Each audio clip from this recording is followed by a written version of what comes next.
Yusuf, it was indeed the riddle of steel, funnily enough. So hey, what can I say? How you doing, guys? I need to turn the music down a little bit. I'm not on Discord tonight. Again, I don't want to put the headphones on, basically. And so, hello, all five of you. Hello. Hello, Robert. Hello, Stidge. Hello, Yusuf. How you doing? And the other... Oh, I'm Blue Dabba Dee Dabba Die. Whoever that is. Blue Dabba Dee Dabba Die. Okay, fair enough. Fair enough. So, why am I doing this video? Well, numerous reasons. Let's just say, one, what else is there to do? I mean, I can't really be bothered to play the game today. I played the game the other day. I played the game. Hey, Christian, how you doing, mate? I played the game this morning as well, and I've got loads of videos to do. And I was playing the game to get content and stuff. And could I be bothered tonight? Well, not really. I really couldn't be bothered tonight to play. I've also been doing a lot of sort of streaming for the clan because obviously winter season is coming soon, and I'm doing a lot of the training sessions with them. So you get worn out after a while, basically. So that's why I'm sort of not streaming loads, if you know what I mean, and not doing loads and not playing loads. Plus my timings are really weird compared to you guys. Yeah, I mean, I'm 3 hours ahead of Central Europe and 4 hours ahead of the UK, so it can be a bit of a pain in the ass timing wise. So that's one reason I can't be bothered to play the game, but I can't be asked to watch TV either and do that kind of stuff. The other reason is because obviously, got somebody called World of Tanks Blitz Happy going around calling every YouTuber a noob, so I might as well do a video and get it out of the way. And no point doing a video on me, mate. I'm not a noob. I'm just not very good at the game. It's as simple as that. I mean, a noob is somebody who's new to the game. I'm not new to the game. I'm just not good at it. Simple, really. So no need to do a video on me. It would be it'll just be a waste of time. No spicy, because I'm not going to put the headphones on, mate. Basically, if I put the headphones on, and it feels restrictive, if you know what I mean. So chat away in here if you can. So that's another reason. So happy, you don't need to do a video on me. I've already admitted I'm a noob, so you don't need to go out and tell people I'm a noob. You can go and do a video on I'm not a good player. I mean, that's a different thing. But and I want to talk about that in a minute, because I mean this video is about what's it really like being a Blitz YouTuber. Okay, so everybody seems to think that you've got to be a super duper unicum blah blah blah to be a YouTuber and to do Blitz. Okay, now why did I do YouTube? Well, I started doing it because back in the day I was struggling with the Leo 1, funnily enough. So I searched YouTube for Leo 1 and 2 videos came up. One by Bushka and one by Skate. And so I was watching the one by Bushka, and it was just amazing how the replay being shown was somebody playing the Leo 1 spectacularly, and I mean spectacularly, better than most players would ever play the Leo 1. And the Leo 1's a difficult tank, yeah? And that got me thinking, I mean, if the idea is to show you what the tanks can do in the right hands, then fantastic, that's a good thing. But if the idea is to teach you how to play the tanks and get better, then that's not necessarily a fantastic thing, yeah? Because, I mean, so that's why I started YouTube, because I thought, well, you need to have average players showing other average players who are new to the game some of the tricks. And the reason I caught onto this is because previously I used to actually play a lot of golf, yeah? And because the Middle East is very hot, and I'm a big rugby fan and I play football and cricket, but it's too hot, okay? You can't play that. Whereas golf seemed ideal. So I ended up playing a lot of golf, and I was a member of Abu Dhabi Golf Club, and they have a big tour championship every year in January. And being a member and everything, I got to rub shoulders with some of the pros, and I ended up talking and getting onto a sort of talking basis with some of the top class pros, the likes of Rory McIlroy and people like that. And they used to give me tips on how to play the game, and they used to give me good tips. And you know what? And I used to watch them play, and I used to be up close and personal to them on their training sessions and everything. And the best I could ever achieve in my golfing, and I used to play like 3-4 times a week, yeah, was a 4 handicap. As simple as that. I was never going to be any better than that, really. And to get that 4 handicap took a lot of time and a lot of effort and a lot of dedication. So no matter how many tips I got from these pros, no matter how many times I'd watched them, I'm never going to be one of them, okay? Because I don't have the same natural talent that they have. And that's the same with any sport, okay? So if you take football, for example, you can watch hundreds and hundreds of hours of Lionel Messi, but you're never going to be Lionel Messi. You're never going to have his brain, his reactions, his insights, and his natural talent. You're never going to have that. If it was that easy, there'd be hundreds of Lionel Messis, if not thousands, if not millions. And that's the same with any game, including Blitz. So, whilst it's nice, and it's fantastic watching super duper unicorns and the pro players strut their stuff, you're never going to emulate them. You're never going to be like them in real terms, because you don't have their talent or their skill. You personally, with time and effort and dedication, can get better and develop your own skills, but you'll never be them. You'll never have their skills. You'll never play the Sheridan like his Royal Fatness.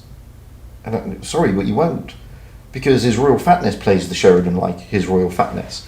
And it doesn't matter how many training rooms you go into and how much effort you put in, you will never, ever, ever play that tank like his Royal Fatness.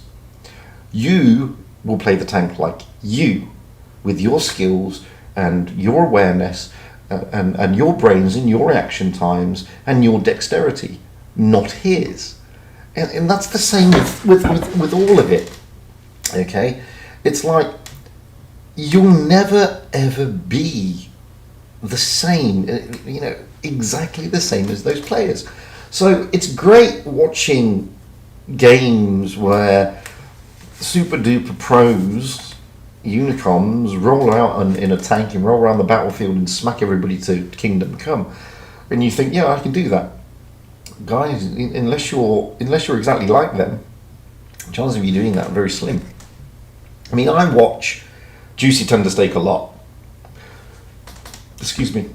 I watch Juicy a lot.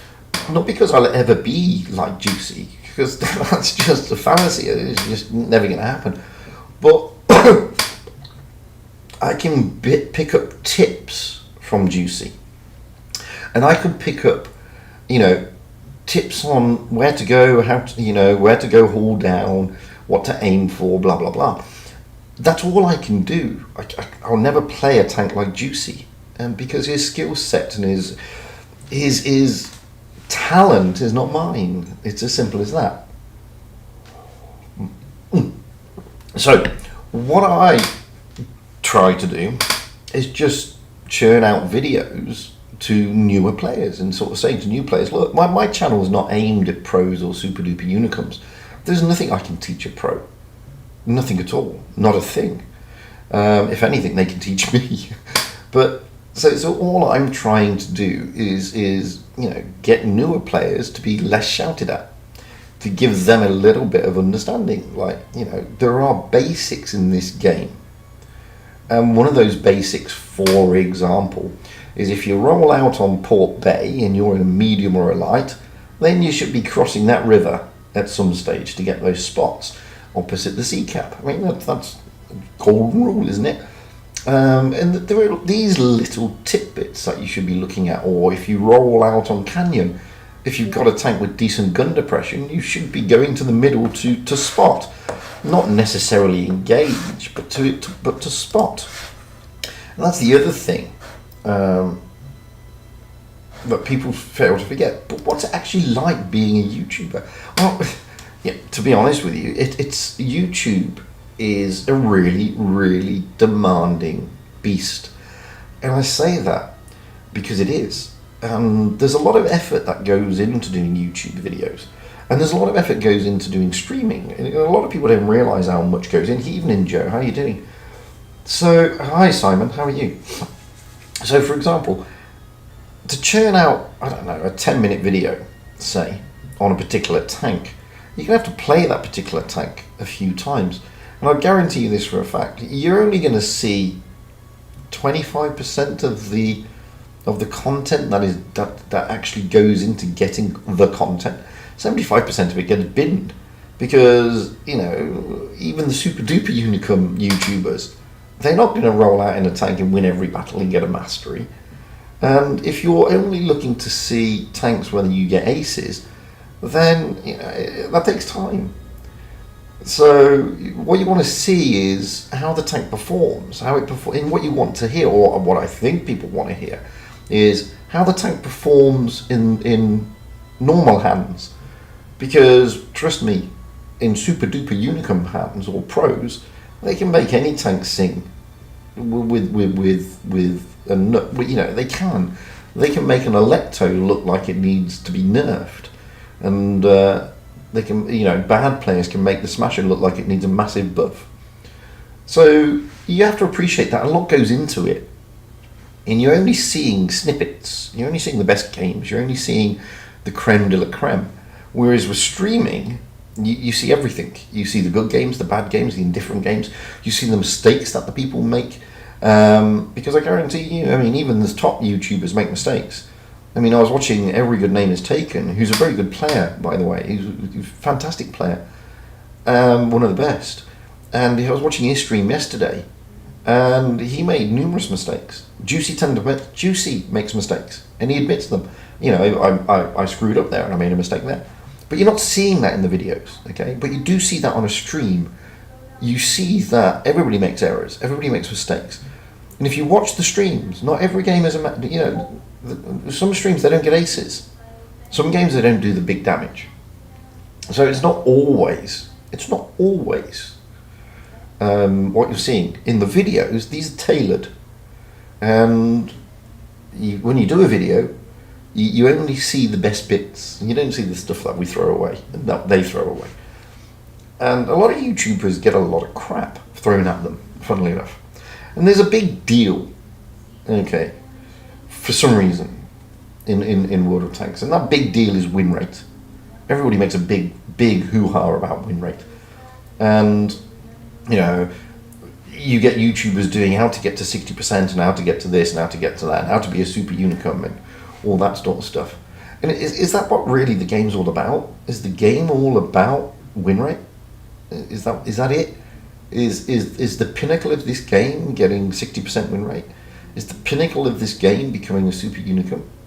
Or is the game designed for you to have fun?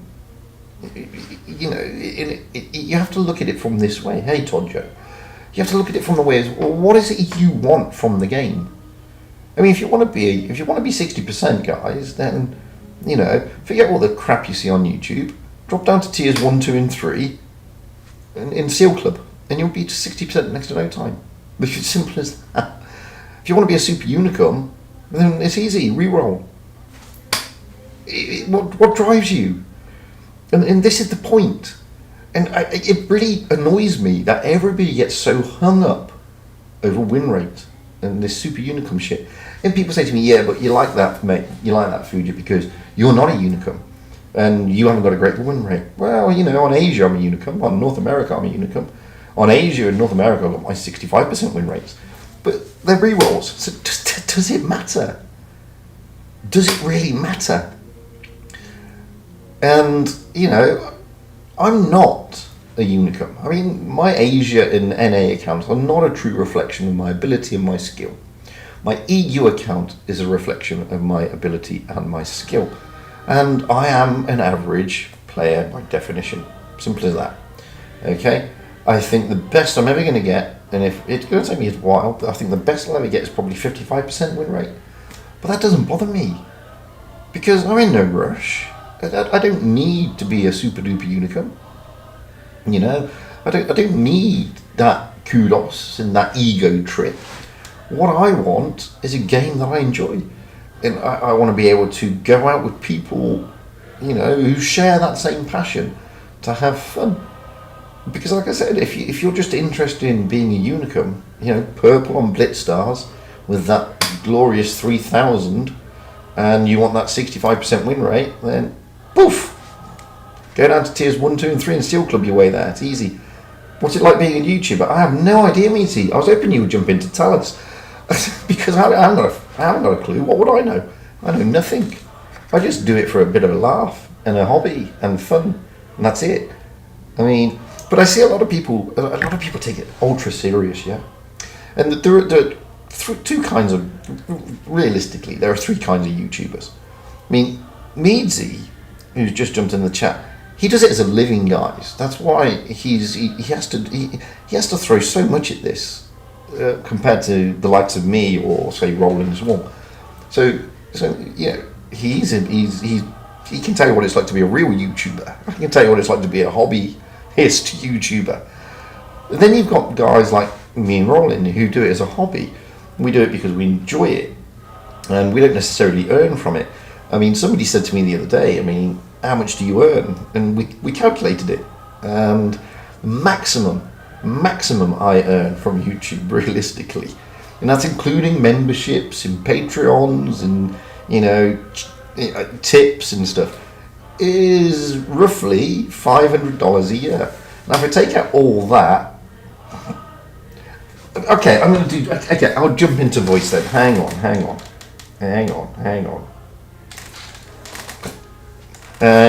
God, we're gonna do voice now. Hang on. I thought you'd be at work, mate. Let's have a look.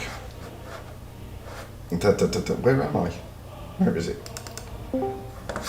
Right, so now I've had to jump into this. So there we go.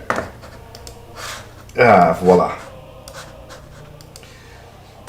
So yeah, I don't do it for a living.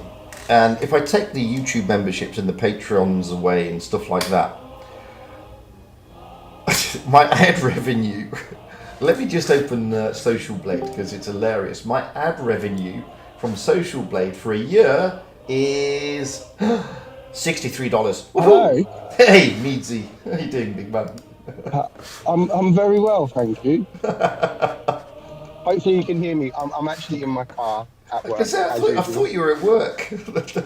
Believe it or not, I'm in my car. Yeah, I thought you'd be at work. So yeah, I mean, if you want to speak to a real YouTuber, then speak to Meadsy because he does it for a living, unlike me.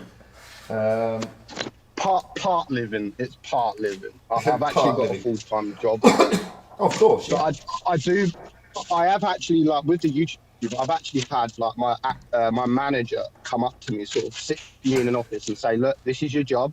If you want to focus on YouTube, you need to do that. Like, because I do so much with YouTube at work. Yeah. I'm like, and I actually said to him, like, when I was really pissed off, I said to him, I earn more than YouTube. So if I want to leave this job, I'll leave this job. So yeah. But no, it's stressful. I don't know about you, but sometimes it's very stressful. Absolutely. And this was the other point I was trying to get to. I said earlier that, the guys behind, they don't see that if you're going to do a review on a particular tank, then it's very rare that you roll out in that tank, say 3 or 4 times and get 3 or 4 perfect games to go into your video. You have to play it a lot. Yeah, of course. And then if you're looking to cap the video off with an ace, then it becomes more it becomes more try hard, and you're not the guys don't generally get to see what's going on behind the scenes. And behind the scenes is for every 3 games that you're seeing, because you're a YouTuber trying to get that good stuff, and you're trying to give a mix of aggression and passive, because nobody wants to see a tank review where you sit at the back and snipe or farm. So you've got to be sort of. But also, people don't want to see if a new tank comes out. I don't know if people want to see it, but I don't want to just show, like, if a new tier 8 comes out and I manage to get like 5k or 4k, like, I don't want to just show that because that will be like interceptions. Like they're going to think, oh my god, that tank's crazy, he's getting all this damage. So I like to show like an average game, a good game, and maybe even sometimes like a bad game. Absolutely. Just to say, like, this is what this tank is capable of, but the majority of the time, this is what you're going to get. Well, that's the thing. It can be very stressful, which is why the best thing for a YouTuber, Blitz YouTuber, in fact, that wargaming has ever done is implement replays. Like I live by them replays. Oh, absolutely. Because I'm at work most of the time. Like back in the day, I used to play about 100 battles a day. I used to play loads, and used to have to record every single game. And I had so many games where I didn't record, and it was like 7K. And I was like, fuck, why didn't I record?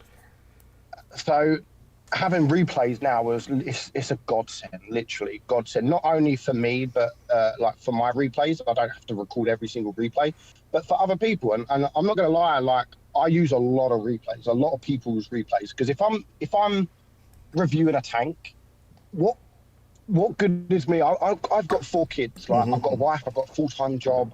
I don't want to be sitting there. If someone wants a review on an IS3, I don't want to be sitting there. Sometimes it could be 1, 2, maybe even longer hours trying to get a good game. Yeah. When I've got someone that's just sent me a 4 or 5K replay in my inbox, that they're going to show how to play it better than I'm going to be, because they're better in that tank sort of thing. So absolutely. So that's why I use a lot of replays. So do I. I use loads of replays because, as you said, I mean, you just can't. This game you cannot predict that you're going to go out and have that great game to be good enough to be on in your video. It's as simple as that. And it's such, because I've just literally had a good game. Like I just had yesterday, I got an ace in the E100, like 5.5K. Today I got a IS4 game, which I thought was amazing, 6.2K. I worked hard for it, and it was just like, yes, what a game. It come out and it was a first class. I was like, what? And I'm sitting there thinking, like, I've got to record this because this was a good game. And then I'm thinking, 6K now is not even good enough to be on my channel, like, because it's so much damage is being put out.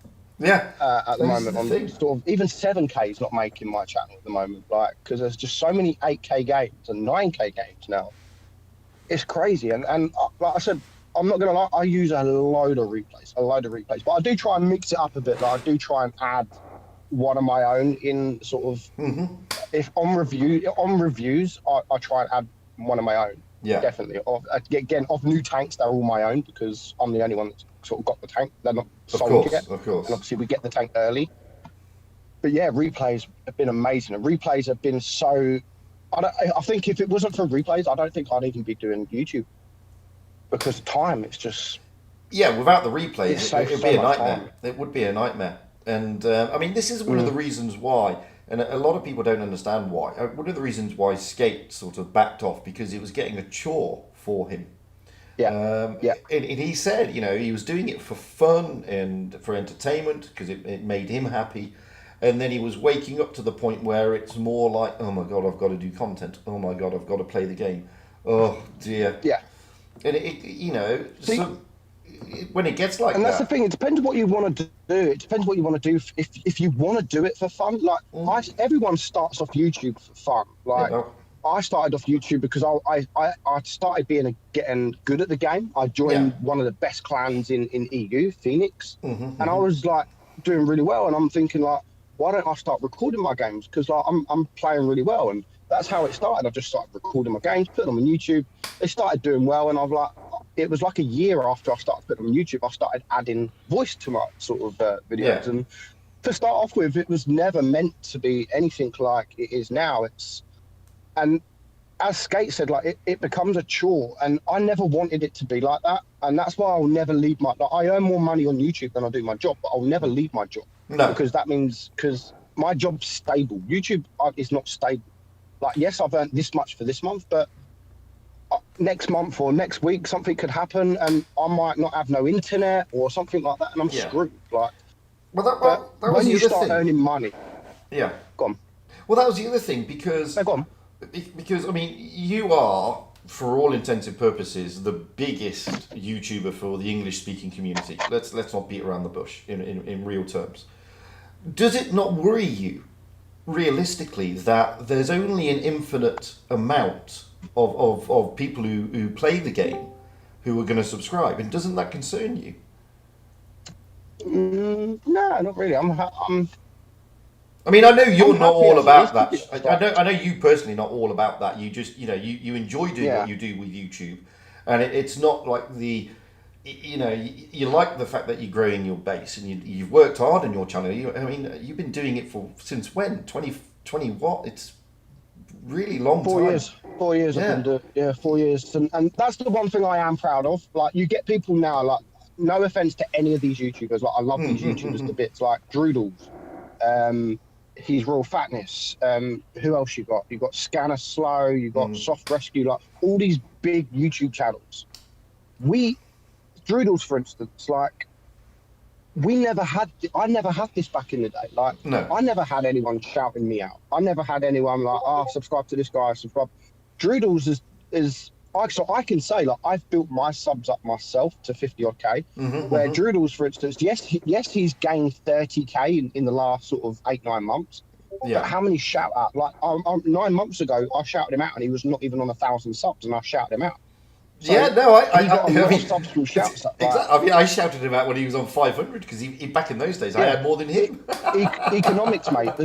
Economics, mate, as well. Like, Yeah. he's the same. Like, he grew 5K or whatever he's on now because of shout outs. Like, Yeah. I never had that. We never had that back in the day. No, we had to do it ourselves. Like, Well, that's the one thing I am proud of. I've never had anyone shout me out, really. But that's, I mean, that's the sobering thing, though. I mean, because one of the reasons why I decided to do it, there's a lot of negativity that comes from certain YouTubers, and I've made it clear what people do, as long as they don't hurt other people, etc., etc. It's up to them, guys. Yeah. It's their channel, okay? So how people run their channel is up to them. But you may have seen Meads' recent video where he says almost the same thing about honesty and be honest with yourself. And the only thing I would say to the up-and-coming YouTubers, and this even goes for the bigger ones who are big right now, you know, the likes of Droodles in World of Tanks, Blitz, Joe. But Joe's different because he's doing the same, he's doing a completely different type of content, to be fair. And his is unique, which is why you're seeing him growing so fast. He does great editing and stuff like that. But with the likes of the guys who just do reviews and stuff, our base for the game, even including the CIS server, isn't massive. We don't have millions of people playing the game. So you're only going to... So whilst it's great, personally, you know, for you to grow your channel quickly by doing drama or negativity, there comes a point in time where you're not going to grow anymore. And yeah, of course, yeah. You're going to stick yourself into a situation whereby you can only do negativity and drama, and and you will start losing those people. Yeah. Yeah, the thing with that, a lot of the, like, say Pantu, for instance, like, let's take him for example. Like, he's got a lot of subs through his, how can I put it? His behaviour, kind of. He's being toxic, raging. So I would honestly say probably 80%, maybe even higher, of his community is probably a bunch of 15-year-olds. Yeah, potentially, yeah. It's different. It's different for Pantu because he doesn't want to do. He's admitted he wants to earn as much money and in quickest time that he can do it, so he can stop doing YouTube and do his own thing. Yeah. So that's the. But some people want to do this like for however long they can do it. So, but take Happy for example. So he's being this toxic guy, calling people out, etc. Yes, he's going to get subs now. Most of them, if he wants to do this for, say, 5 years, 10 years, however long he wants to do it, just think, are these people that are subbed to him now, like, everyone knows what 14, 15-year-olds are like. That they like drama, they like being toxic. But in 2-3 years, these 15-year-olds are going to be adults. And they're not going to want to know his channel. So, like, I know he's going to then get more, but he's going to lose them sort of viewers where you're like yourself, you're a nice guy, like you appeal to any age really. Like, people watching, if they're 17-year-old, they're still going to be watching you when they're 25. So you're going to keep your communities, sort of thing. But this is the message I was trying to give to certain YouTubers. And like I said, I mean, I have no issue with any of the YouTubers in Blitz. I mean, I wish all of them success because we have a lot of YouTubers, funnily enough. And, you know, if you put the time, the energy and the effort in, then you will be rewarded. But that's the course. message I want to say to them. You've got to put that time, that Yeah. energy, and that effort in, because if you don't, then you're devaluing your own channel, guys. To be fair, and you know the reason That's why. like me. That's like me with. Go on, carry on. No, Sorry, I was going to carry on. say. I mean, if you want to know why World of Tanks Blitz Joe has suddenly gone from almost no subscribers to 10,000, yes, there's been a few shout outs, but also it takes time and effort to do those videos, guys. This is the Angao. It takes ages for Angal in people like that to put those videos together because it's a lot of editing, to be fair. And it's something I just couldn't and that's why do. I have so much respect for these guys. I have so much respect for these guys. Like, I'm not going to lie. I'm quite surprised with myself how I've made it 52k. Like, I'm just a guy at work, sitting in my car on my break. Like, I've been in my car now, so I'm on my break. I've been in my car 1 hour and I've made 2 videos, uploaded. Literally, that's me not recording them. I've had them pre-recorded, but that's me sitting in my car, adding voice, editing, sort of uploading it, and then uploading it to YouTube. So in the last hour, I've made 2 videos. They're already on YouTube, unlisted, and that's in an hour. I've made 2 videos. One of them I know is going to get good views. Yeah. And that's literally just took me. I even cheated. I nicked the footage of Bush because it's off a particular tank that I'm talking about, and his video was so that literally downloaded his YouTube video, and I'm using that. So literally, I've done fuck all, like nothing. I've just sat in my car. It's an 11-minute video. I've made no effort whatsoever, and that's going to probably get me at least 20, 30k views. This video. Oh, cool. Like, and it's no effort. I would love to actually put the effort in, but then that's not me. Like, people know me for like sitting in my car making videos, hearing my engine noise in the background. Like, that's me.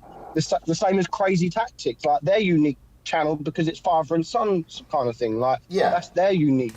My unique is sitting in my car, people hearing my car, people maybe hearing cars drive past. Like, that's me. Well, it's not just that. To be fair, but it's not just that with you. I think you appeal to a lot of people, and the reason why your sub base is so big and so loyal is you're not pretentious. There's no ego behind it, and to be honest, I'm not gonna lie. I hate it. People ask me like, "What's it like being one of the biggest YouTubers?" or "What's it like being well known?" This, that. I fucking hate it. I'd love to join a battle and no one freaking knows. Like, I keep it quiet. I keep none of my the only people that know about my YouTube channel are my brothers, wife, obviously kids. Yeah. Like my uncles, aunties, cousins, friends, work colleagues. No one knows I do YouTube. I keep it quiet because I don't want to be known as like. I just do it for.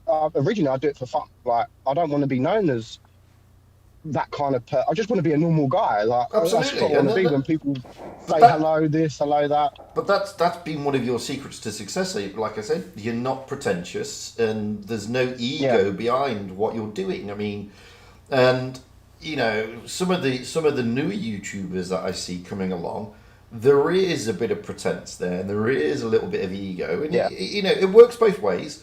Some people love it, some people don't like it. Of course. You know, and it can come back and bite you in the arse. And and money's a big thing. Like, look at Droodles now. Like, I would love. He's earning more than I am. Like, he's got less subs, but he's dishing out that content. He's getting the views.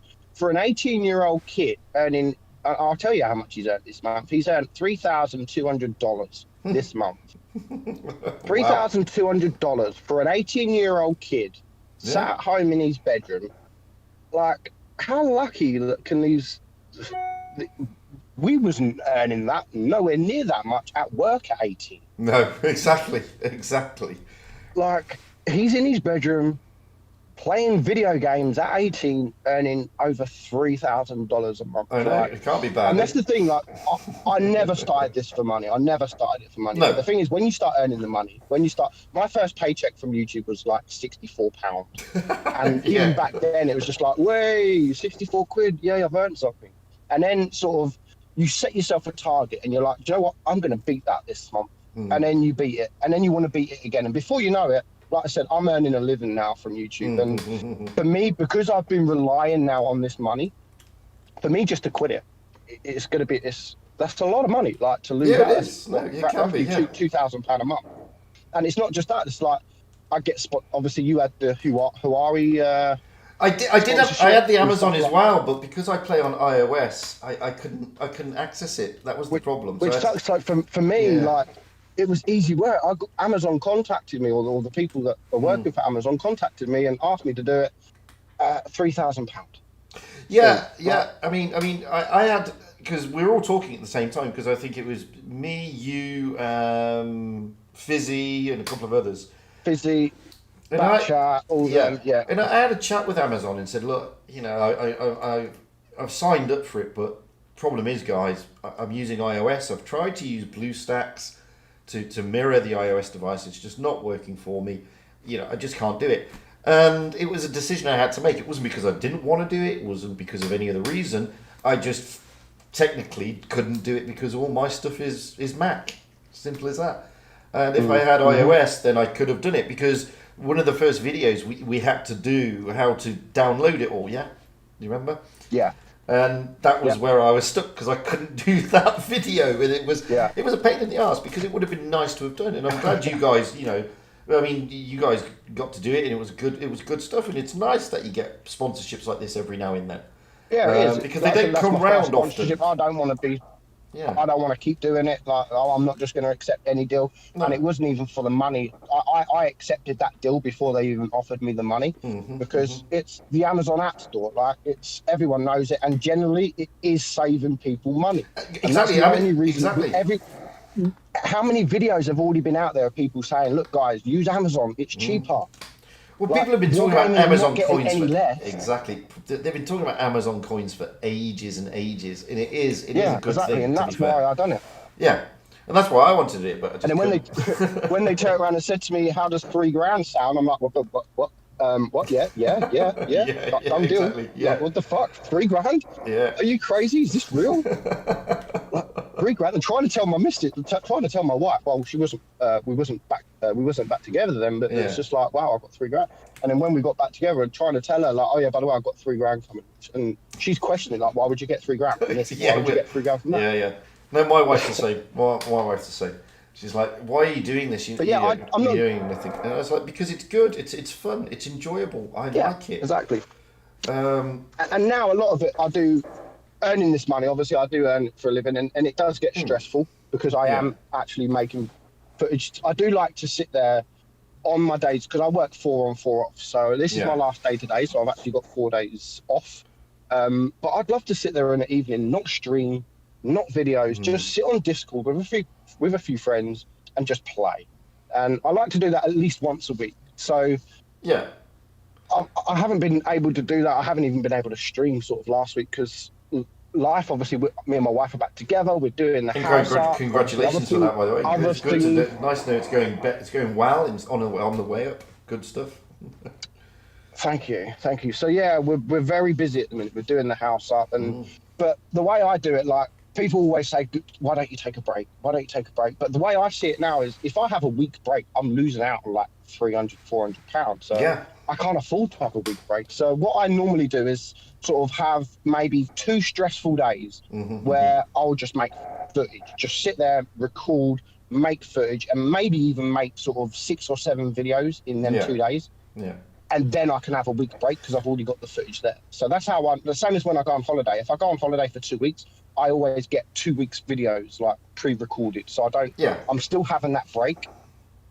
Exactly. But I'm not making footage. I'm still getting the money. That's the other thing. People don't realise. It's you do a video and you upload it, and it's the amount of views you get that earns the ad revenue. Guys, don't be under any illusion here. The YouTubers don't make money for just doing a video. It's how many people watch that video, and it's the ad revenue generated from that. And obviously, the more people who watch your video, the more ad revenue you get. Now, when it then comes to Patreon and YouTube memberships, these are people financially supporting the channel, and a lot of people have an issue over this for some reason.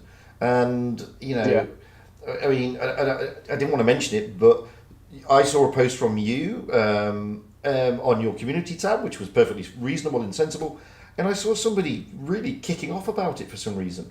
Yeah. And what the reason why we have patrons in YouTube memberships is not because we want people to give money to us for doing jack.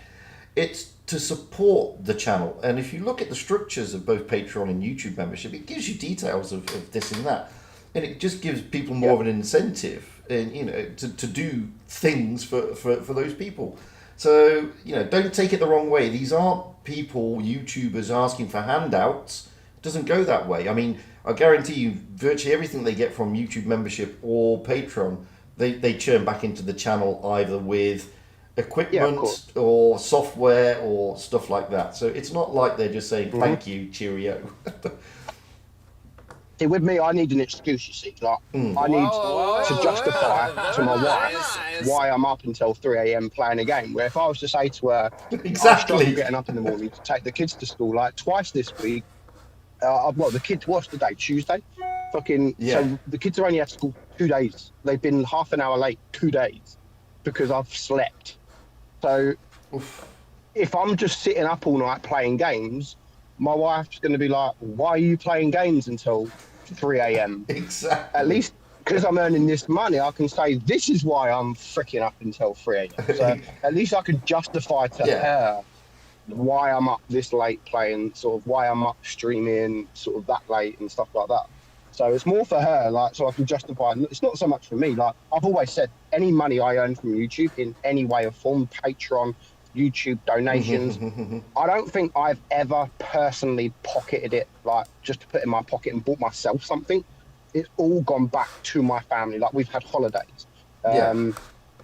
We're now doing our house up. We're doing the bathroom, the garden, everything like that, all the bedrooms. All this is being paid from YouTube. So doing things like this, my wife can obviously, she's telling me, like, are you streaming tonight? Are you streaming tonight? Because now she's looking at our bedroom, which we've just got all new furniture in. It's looking really nice. And I've paid for that through YouTube. Like, people watching my videos have paid for that. So she can see, she can now understand why I'm always on my phone or I'm always sort of doing something, making footage, so she can actually understand. And I've already said to her, like, I'm always saying to the kids, can you get off your Xbox? You've been on it too much. Oh, I have they the always same. throw it back at me. They always throw it back at me while you're on your phone. Well, my phone is paying for your freaking Xbox. Well, I get the same thing. Don't give me that. Yeah. Why are you watching YouTube? What are you on about? You're always watching. You're always on YouTube. Yeah, but I do it because I've got a YouTube channel. Yeah, well, if you can do it, I can do it. And he's 10, so I get it from him. So it's a real pain. Yeah, so at least she can understand why. And like I said, and it does pay for a few things, and YouTube has got me a few things. Like, I've always said I don't want to rely on YouTube. Yeah. I'd never want to rely on YouTube. Like, I'm not going to go out and get a loan, for instance, and think, my YouTube will pay for that. Because, like, it always goes on something. If, like I said, it goes on a holiday or it goes to a house. Because if I ever do want to quit, I can just quit. And I haven't relied on that money. So I've used YouTube to pay bills, like to pay bills off, so I haven't got to worry, like pay credit cards and stuff like that when needed. Yeah, I mean. So yeah, I'd never rely on it. I mean, like I said, I only started out just it's a hobby for me over a game that I actually really do enjoy, and I started off doing crappy videos. Some will say I'm still doing crappy videos. I then started doing streaming and tournament streaming, moreover. And, because that I love doing that side of the game. I just love showing people what all that's about. And it's never been about, I need all the subs, I need all the Patreons, I need all the YouTube members, blah, blah, blah. And it's, as I said recently in my Discord and in a comment on your video and on a comment on another YouTuber's video. Yeah. These things, it takes time. Don't be in a rush to get everything immediately. And it takes time. Yeah. This is what I said to Eco. Like, he hadn't even been doing the channel 6 months, and he's like, "Oh, I need the money. I need to give me a shout out. Can you give me a shout out? Because I need this. I need that. I need to start earning." I'm like, "Eco, bruh, you've been doing the channel for 6 months. I was doing the channel for 2 years or so before I even got monetized. Like, just chill out. Like, if people want," and then so I've shouted him out a few times, and then he's sort of made a video and said, "Oh, can you shout my video out?" And I've actually said to him, "Look, no, Like, I've shouted you out enough. If you're not getting the subs, then you're not going to get the subs. Like, there's no point in me just keep shouting you out because people are just going to sub to you because I'm annoying them to sub. They're not going to watch your videos. They're just going to sub. You're going to have a high Yeah, amount of subs, but you're yeah. going to have a low amount of views, and that's the most important thing is the views. Well, that's the thing. This is what they need to the message they need to get. It's not the subs that bring you the revenue. It's the views that bring the ad revenue. You can have 1 million subscribers, but if they don't watch your content, you're not going to get any revenue. It's as simple as that. Yeah. And a lot of people forget that. And a lot of people also forget is, oh, I need this person to shout me out, or this person to shout me out, or I want all the subs now. It's also about if your content's not good enough, then people aren't going to they're going to click off it. Yeah. You've got to keep them entertained, and it's got to be a subject they want to see. And it's then you've got to, who are you pitching it to? And it's great if you're just pitching to the pro side, then you yourself need to be a pro player, which is the likes of His Royal Fatness, etc., etc. Fantastic. If you're just pitching it to the new player side, then you need to be a more average player. And if you're trying to pitch it to an entire demographic, then you need to be a good player with knowledge of both the intricacies of the game and the mechanics of the game. And a lot of YouTubers, I mean, let's be honest here. I mean, you've been playing the game for a long time, and you know the mechanics of the game. You know when tanks came out. You know this. You know that. You get to test them. You get to get them because you're NDA. Sometimes the tanks first, and so you bring a lot of knowledge to those reviews, and it covers a lot of bases. Where some of the newer YouTubers don't even show the armor profile. They just say it's a tank, it's great, it's brilliant, blah blah blah, and then they wonder why they're not getting the ad revenue. Well, why am I not getting the ad revenue? Because people are clicking off within the first 30 seconds. Because anybody can buy the tank and play the game, and come up with their own opinion. You've got to inform them as why they should get the tank or why they shouldn't get the tank. So it's always an interesting one. And this is the hard thing nowadays because there's so many freaking YouTubers. There are. Yeah. Everyone's a YouTuber now, like everyone. And you have to come up with your own. There's no point like if you're doing reviews. Like there's so many people doing a review. Like a new tank comes out, and within 2 days, 6, 7, maybe even more, 10 YouTubers have all done a video. Yeah. So you need to stand out. Like, why should people watch your video over the other 9 people? Yeah. And that's where you need to sort of change things up a bit as well. Which, like, this is why now I'm doing so many different series. Like, because I need to be unique. Like, I don't want to be the same as Droodles, or I don't want to be the same as Bushka or anything like. I want my own thing, which is why I come up with the World of Dummies, the Right Tank Wrong Gun.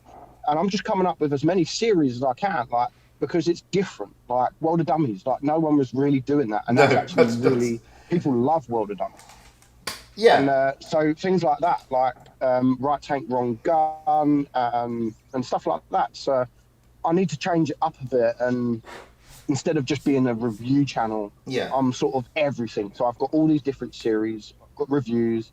Replays, everything. Well, I saw your community tab. You're going back to your top 5 series, which was fantastic. Yeah, you used to do that a lot. Top 5's really good. And I've done 3 videos, top 5 videos today. I've got another one to record. Yeah. And that's what I'm asking. I've got a load of ideas, but for this, because I want to do a top 5 week, like just a top 5 video, I want to also get the community involved as well. Yeah. So I don't want to just do it. This is my top 5. This is my top 5. My top 5. My top 5. Yeah. This is your top 5. I want to do. This is you guys' top 5. This is what you think. So I want to get my community involved somehow. But it's interesting you say that because a lot of the time there are crossovers, which is why I started doing the history behind some of the tanks, because that's something that people weren't doing. It was a thing I was going to do. Blah blah blah. Because there's only so much content you can do without getting pissed off that other YouTubers nicking your content. And if somebody started now doing World of Dummies, then we know where it's come from, and it's just not. It pisses people off. It would piss me off as the content creator. And again, the up and coming YouTubers need to find. And I used to say this to all the guys who used to come to me and say. I mean, when I got to like 2,000 subs, people were saying, "Oh, what should I do?" Blah blah blah. And I used to say to them, found your niche. Find some area Find that your niche, no yeah. other YouTuber does. And it doesn't matter what it is.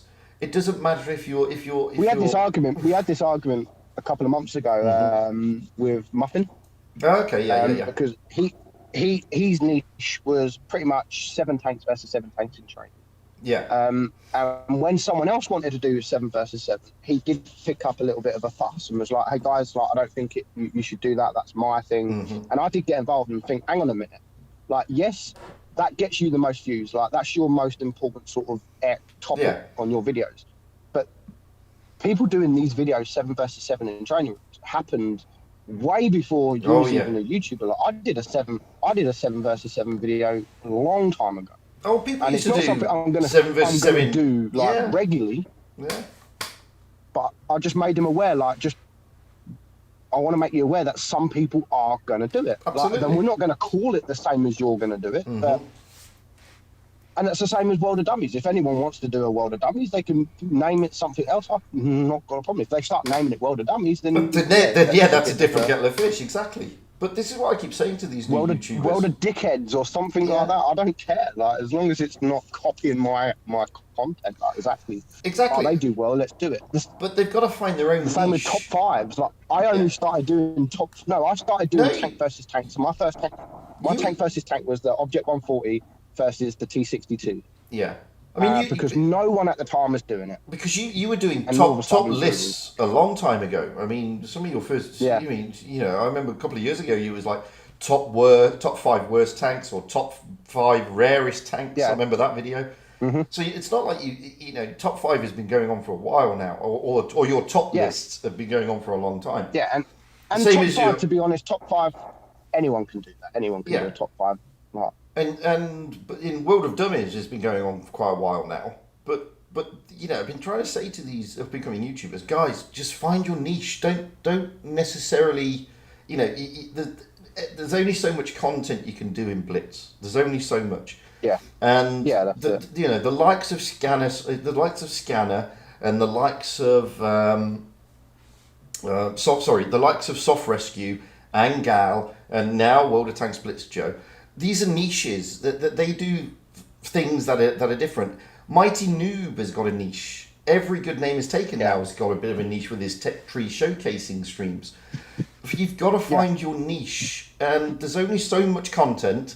But if you find something that is yours, people will come, and people will sub, and people will watch you. Don't just run out there thinking that the world is going to be your sub and you're going to earn loads of money day one. It doesn't work that way. You've got to put work and effort in, and it's got to be your work and effort though. You can't steal other people's ideas. You've got to steal your own ideas.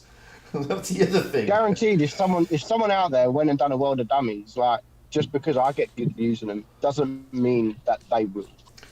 Exactly. Doesn't mean that they're gonna. In a lot of up and coming YouTubers, and as you said, and quite rightly, I mean, now we've got replays. Almost every man and his dog can get a YouTube channel, and there are a lot of Blitz YouTube channels out there, and some are successful and some are not. And you have to look at, well, why are some successful and why are some not? And it's because, well, you've got to look at the content that's being churned out, guys. Who is it appealing to? If it's just belittling everybody, then people, the 15-year-olds are gonna subscribe to it, and then they're gonna lose interest. I mean, my kid loves crap like that. I mean, he's 10. And if it's a fart joke or something, he'll say, "Can I sub to it?" I say, "No, you can't. It's just stupidity." I mean, he likes watching people. he likes watching Minecraft videos where they fall down holes, and he finds it hilarious. And but in a few years' time, he won't find it so hilarious, and he'll be like, "This is a load of shit. What am I watching?" Yeah.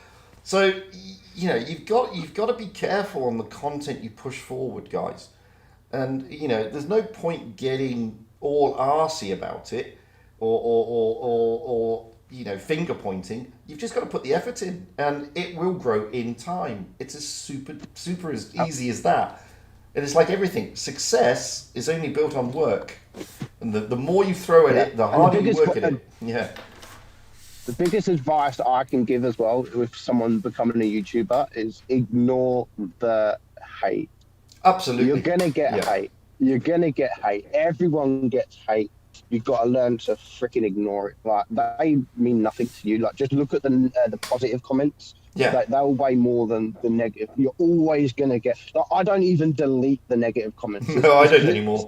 I just laugh at them.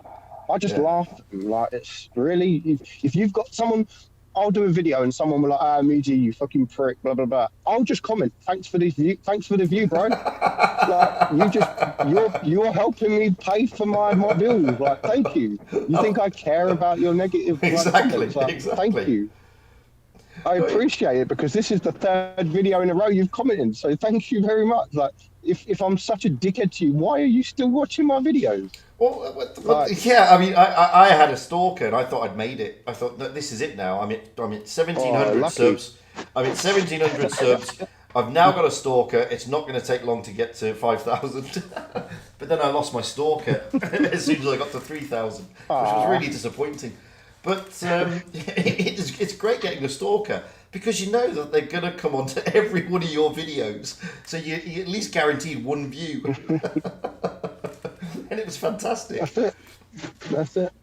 I like the comments I get. Like, where is it? Someone will message me on Discord or something like that. Like, do you remember me? I was in that back chat the other. I'm like, or something like that, and it's just like, no, I don't. Sorry, I don't remember you. No, I've had that, and you know, you go out into. I had one the other day, and I still haven't done the video yet. It's in a pile of videos to do, and I was in a 704, and I was trying to get content for the 704, and I had this guy say it was a guy from a decent clan, by the way. It was a tier 9, tier 10 game, and I'm in the 704, which is obviously tier 10. And he says, "Oh, look at this! It's that fake veil YouTuber." So I went on to do 6,500 damage to lose the game. He was in a 183 and did 300 damage. It's like, yeah, great. You know, what can you say, guys? I had that. I had that this morning. So someone on my I've got an advertisement channel on my Discord where anyone can post videos. Like, I don't give a shit. That's what it's there for. And someone posted a video, and it had my logo on it. So I clicked it, and I got in battle with this guy. I was plastooning with Aminet. I got in battle with this guy, and I was in the FV4 202, and I got rushed. Literally, I got rushed by two E100s, a Death Star, and someone else. And I died within like a minute of the game. I'd done 1,000 damage, not much. This boy, he must have been about 10. This boy made a video on it because he was in the enemy team, and he was like, "Oh, look at me, G. He's in that position. Oh, there he goes. He's dead. What a shame. What a shit." And at the end of the game, like, it showed the battle results, and he actually downvoted me and Amunet. So I commented saying, "Thanks for the downvote, man." And then I actually wrote a comment on his on the YouTube video saying, "I done 1,000 damage. I get rushed by two E100s, a Death Star, and another tank. I still do 1,000 damage. Yeah. You and your platoon mate sit at the back, and your platoon mate still only managed to do 300 damage." Right? And he actually said sorry and deleted the video. Yeah, I mean, it does happen, and it happens a lot. I mean, I remember when the Blitz Cup was ongoing for North America. Fishy and Droodles, bless them, were tuning together because they were doing. Yeah. They were basically doing. They were practicing their commentary, so they were streaming and tuning at the same time. And I was in the clan then GMA in North America because I was sort of helping them with streaming their training sessions. And I rolled out in a tune with one of those guys, a guy called Whitetails, really really good player.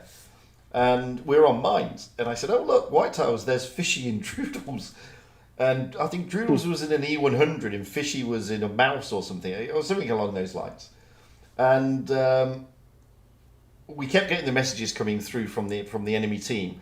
"You're so screwed. We've got Fishy and Droodles," and I went out and killed both of them. I just farmed off Droodles, and it was hilarious because Droodles says, "How dare you? My ping was so bad." I went, "Mate, I'm 6,000 miles away from you. What are you talking about? Yeah. I'm sat in Dubai." It was That's always my excuse when I play NA if I do bad. Yeah, Yeah. I mean, my ping on NAs, I mean, one of the reasons I've not streamed NA recently is it was getting to the point where it was really good. I mean, it was getting really good pinging game back to 160. And then Mad Games comes along and it's gone back to 300. And you just can't play anything but a heavy tank. Yeah, my NA's all right. I'll get about 120 ping on NA.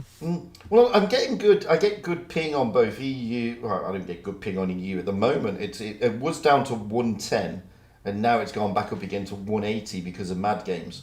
And Asia, I was getting Asia down to 90, but now it's gone back up to 160 again. But that's just because so many people are playing Mad Games, and it just swamps their servers, I think. But it's great when you roll out and people recognise you because they just want to focus you, and they just want to. Some people want to abuse you. Some people say hello. I mean, it's how you take it. I had it yesterday. Yeah, I had it yesterday. Two good players, one in a back chat, one in a Vickers. They completely both just. I was in a grill. And they rushed me. I got one shot off, and then them two just rushed me. I had 5 of my teammates around me. They rushed me, killed me, and then they put in the comments, "Laugh out loud, meaty, easy." And then I just put, "Easy win for us. Thanks for rushing," because they both died and we won because they rushed. Like they actually cost their team the game because they rushed. I had the same yes, thing. It's annoying. It's really annoying, and people do say like change your nickname, but what's the point if I change it to? I don't know, fucking something else, people are going to know that in a week's time, so it's pointless. Yeah. It's annoying when people do rush, because most of the time they actually give us the win because they rush me. I had one yesterday, and I was in an IS5 because I hate the IS5, and I'm trying to get good content in it. And my camera's gone out of sync again. And I had a guy in a Challenger, and he actually waited for me to pop out. He had 6. He had literally the whole of my team go past him, and he didn't shoot them. He just waited for me to pop out to hit me for 170. It was great. It's stupid. I've also had it though. I've also had it where someone on the enemy team is like, "Oh my god, it's Meaty," and they come up to me and they're like, "Shoot me, Meaty, kill me," and they've literally just turned around, and I'm like, "Okay," like, and I've reported them at the end. Like, I've got the 3 damage and reported them, and I've just said to them like, "Dude, don't." I don't. Where'd you go? Just lost Meaty. Oh. Hello. Yeah, back again. There you go. There we are. Sorry, I got a phone call, so I'm gonna have to leave in a minute. I've got no worries. load of lorry, unfortunately. So yes. Well, no, thank you for popping in, mate. It's always a pleasure. No problem. No problem. We'll do it again, definitely. Absolutely. All right. Thank you very much. Cheers, mate. Enjoy the stream. All right. Have a good one. See you all soon. Talk to you later, mate. Cheerio. Bye. So Meaty's gone back to work. So yeah, I mean, you hey Sarah, you know, you've heard what we're talking about. We're not slating on anybody. We're just telling you what it's really like. And you know, you shouldn't consider that. If you jump into YouTube, you're gonna get. Hang on a minute. Let me just take this off again. If you jump into YouTube, don't expect people. Don't expect to start earning immediately. It's not about the subs. Seriously, it's not about the subs. It's about the views you get. And if you don't get the views, you don't get the revenue. And, you know, it's just the way it goes. Simple as that. And if you work hard at it, eventually you'll be rewarded. And it may not be the reward you're looking for. It may not be things like the monetary reward, but it may be recognition elsewhere. So, you know, as I said, I mean, I realistically don't earn any money from YouTube in real terms. But the reward I got was I became an official CC for World of Tanks on the English-speaking side, which is fantastic. I mean, that's a good reward for me. I don't get paid for it, and I don't, you know, I do get benefits, however, and those benefits are things like I've got a press account, so I can do reviews, and, you know, I get, you know, to talk to people at Wargaming on game things, which brings me to another point. If you're not part of my Discord, and this is just a shameless plug, I have set up on my Discord server now a CC section where you guys can complain, put your complaints in, or tell me your ideas to improve the game, or etc. etc. I mean, that's the whole idea about it. You know, I mean, there's no point being a CC if I don't get people in the community telling me what they think is bad. But at the same token, don't just tell me what's bad. Tell me why it's bad and why it needs to be improved, and you know what you think could be done to improve it. Because you know that's what we want to hear. And it's the same when it comes to things like Patreon and YouTube memberships. I mean, I just want to talk about those. It's not about taking money off people. It's about, you know, if you're a YouTube member of my channel or a patron of my channel, you'll get early access to things and you get to ask for things. I mean, to be fair, my patrons have never asked me, nor my YouTube members actually, because I don't think they're at the right level. I'm not sure, but you get to ask for certain things, you know. So it's not all about just taking. It's about giving back. And on that, I mean, I was talking to Rolling earlier today, and I'm thinking of restructuring the Patreon after speaking to him. I mean, it's his idea. I'm just shamelessly stealing his idea. Because I think that, you know, the Patreon itself, when I first started it, it was to grow the NA Garage. And I think, you know, I need to restructure it somehow. I don't know how. How long have I been a YouTuber? Not that long in real terms, to be perfectly honest with you. Not that long at all. If I just click, I think it's a couple of years now. I joined, yeah, it's been since October 2018. So it's not been that long. It's been just over 2 years I've been a YouTuber. It never interested me before then. You know, the likes of Meadsy have been doing it for a long time. But I've only been doing it since October 2018. So not long really. And, you know, it's like I was saying earlier, there are a lot of YouTubers out there for Blitz now. And you've got to, you know, I wish them more success. I haven't got an issue against any of them. But they've got to get away from this infatuation of we need the subs, we need the subs, we need the subs. Because you don't need the subs at this stage. You need the content. And the content brings the subs. And the content brings the views. And if you want, you know, if you want to earn from it and you want the subscribers, do the right type of content and you'll get them eventually. And all I can say is that the likes of World of Tanks Blitz, Joe, is testament to that. I mean, Joe has only been doing it for what? Half a year, maybe a bit more. I don't know, is the honest answer. And he's exceeded 10,000 subs already. I remember he hit, what was it, 5,000 subs at the end of last year, and he's got another 5,000 in the space of like a month and a half. I mean that's madness, and he's getting it because whatever content he does really appeals to that base, and that's the thing. And you've got to do that. You've got to find what appeals, and once you've found what appeals, then you crack on with it much easier that way. But and that's why I wanted to do this video, because I've seen a lot of negative videos going around. I've seen a lot of drama videos going around, and you know, it makes you scratch your head thinking, should you go down that road? And no, is the honest answer. You shouldn't go down that road, guys.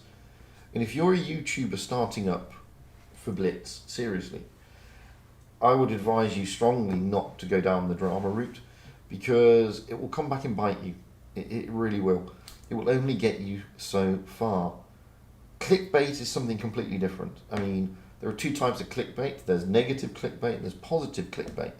I mean, positive clickbait is, you know, enticing people to click on a video and then you give them similar to that. So, I mean, Meadsy gave an example whereby he did a title that says, you know, WTF was that?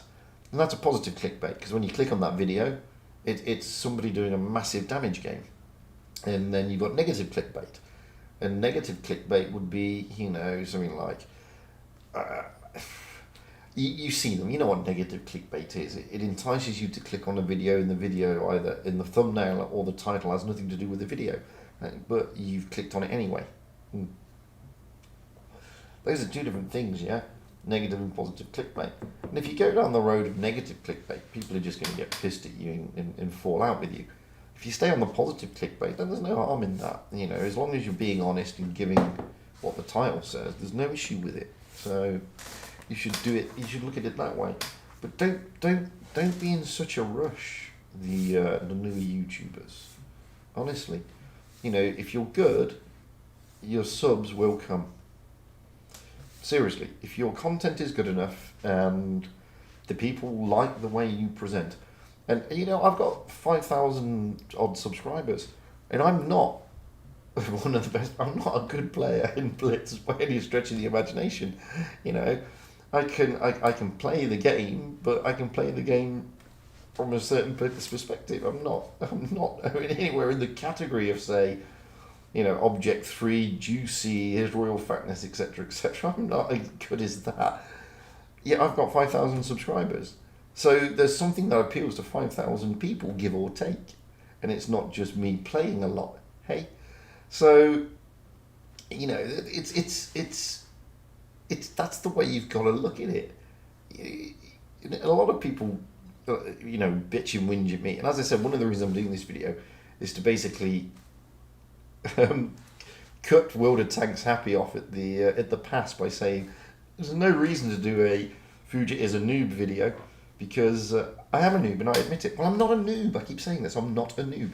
A noob is a new player. I'm not a noob. I'm not a new player. I'm just a bad player.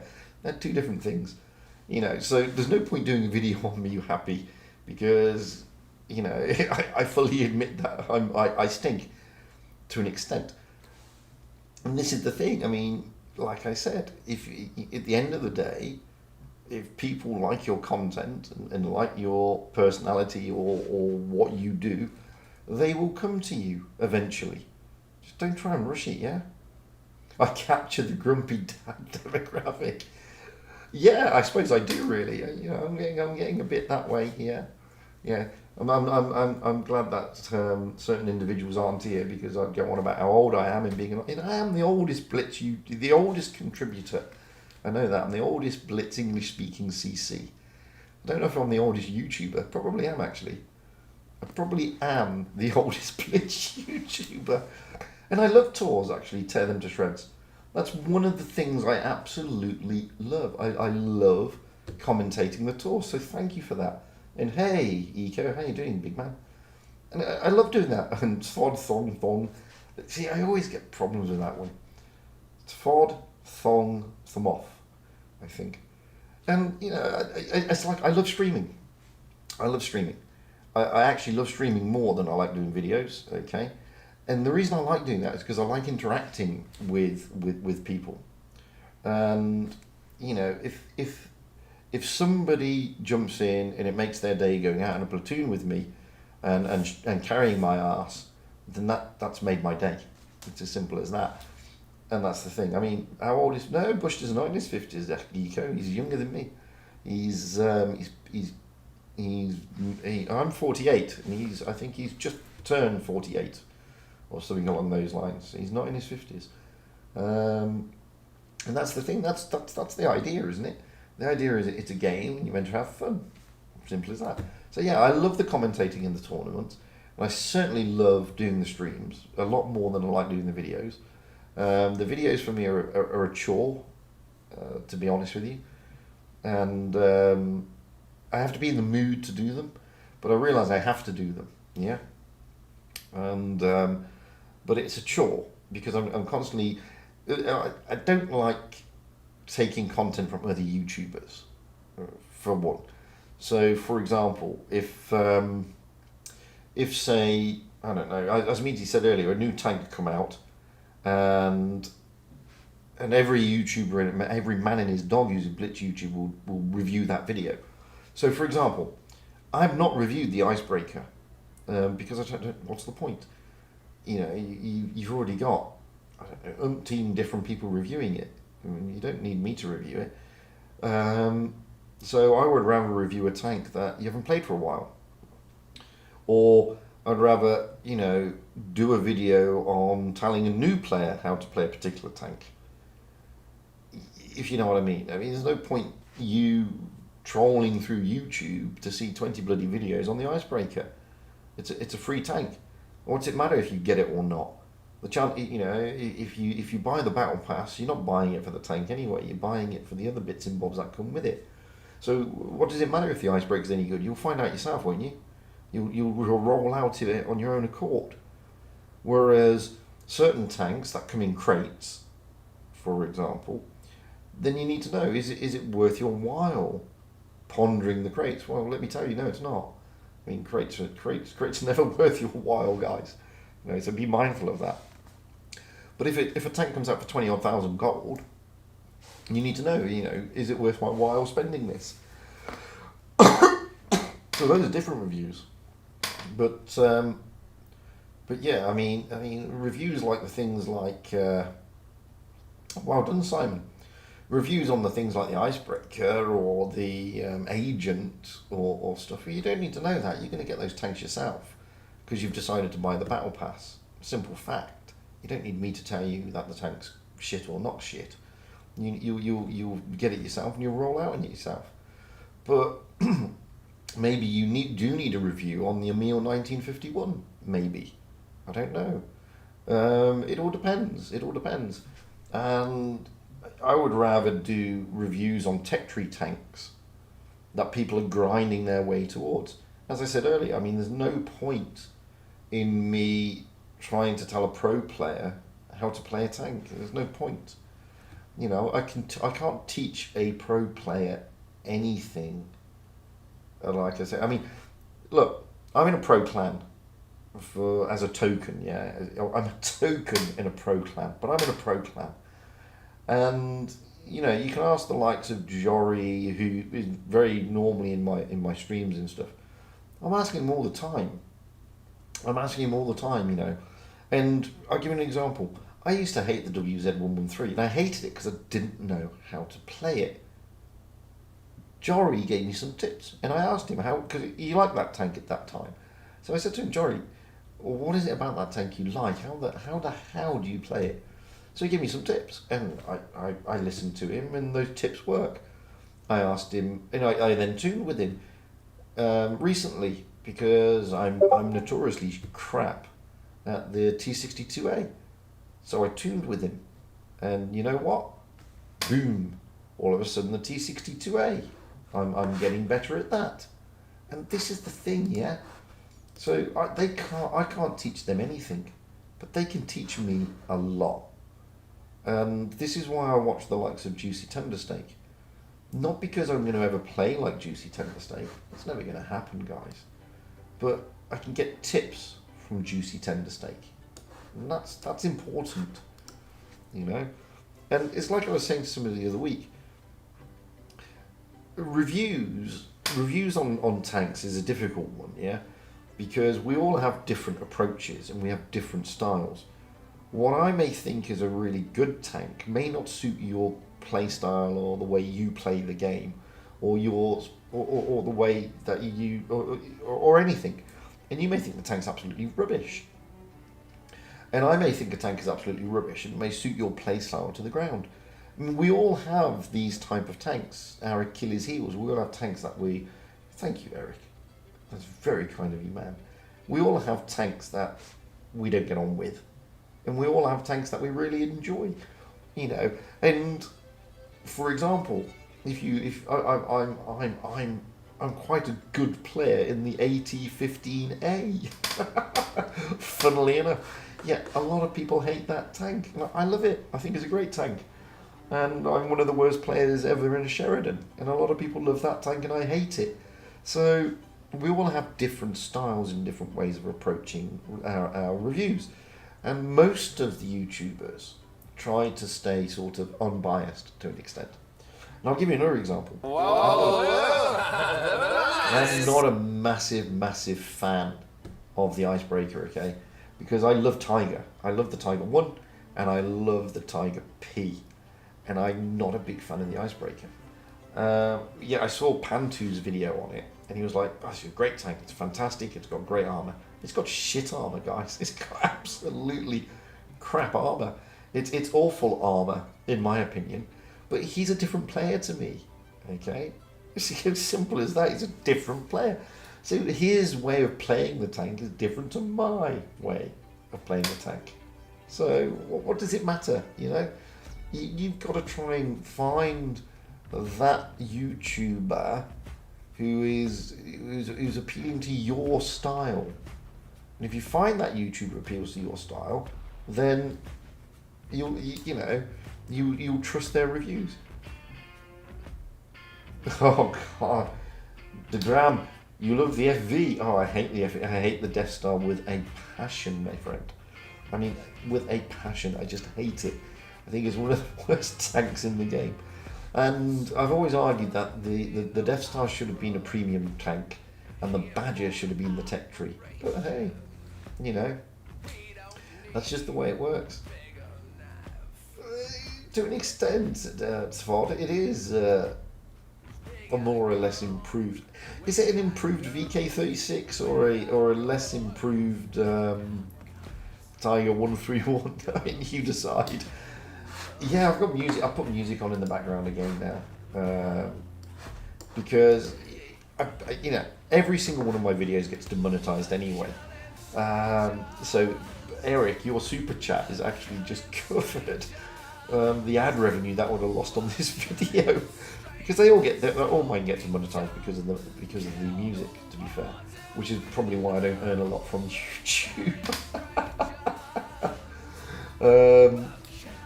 Because, you know, I don't get copyright strikes. I get copyright claims, okay? And there basically means that the money that I'm meant to earn from the ads goes to somebody else. So I you know, this is why I'm only earning $5 a month.